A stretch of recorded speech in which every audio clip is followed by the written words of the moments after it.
আজকে আমরা চলে এসেছি স্বপ্নার বাড়িতে। স্বপ্না এবং স্বপ্নার এতগুলো বোন। আমরা কোথায় এসেছি একটুখানি বলে দিই। আমরা এসেছি 3.5 ঘন্টা রাস্তা পেরিয়ে বনগাঁর অনেক ভেতরে আমরা চলে এসেছি ট্যাংরা কলোনি। এখন আমরা আছি, আমাদের ওয়েলনেস ক্যাম্প ছিল অ্যান্ড সাকসেসফুলি সুন্দরভাবে কমপ্লিট হয়েছে আমাদের ওয়েলনেস ক্যাম্প। ভীষণ ভীষণ ভালো লেগেছে। এখানে গ্রামের মানুষরা সবসময় জানি ভীষণ সাদাসিধে হয় অ্যান্ড আমার খুব ভালো লেগেছে। বাট এই যে এখন চলে এসেছি স্বপ্নার বাড়িতে। স্বপ্না রান্না করেছে হচ্ছে মোরগ দেশি মুরগি, রান্না করেছে বেগুনি, মাছ, ফুলকপি দিয়ে মাছের ঝোল, ডাল আর কত ভাত দিয়েছে অ্যান্ড খেয়ে দিয়ে এখান থেকে আমরা বেরিয়ে যাব। ভীষণ ভীষণ ভালো লাগছে অ্যান্ড স্বপ্নাকে বলবো অনেক দূর এগিয়ে চল। আমি যখন এসে পড়েছি সাকসেসফুল হবি এবং এত ভেতরে যে এত সুন্দর ও কাজ করছে। এবং স্বপ্নাতে কত কেজি ওয়েট লস করেছি?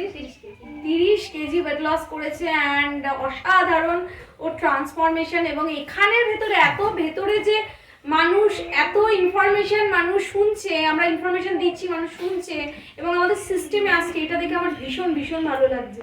তো এটাই বলবো, ভীষণ ভালো লাগা। এখন চলো খাওয়ার টাইম, খাই। এই স্বপ্ন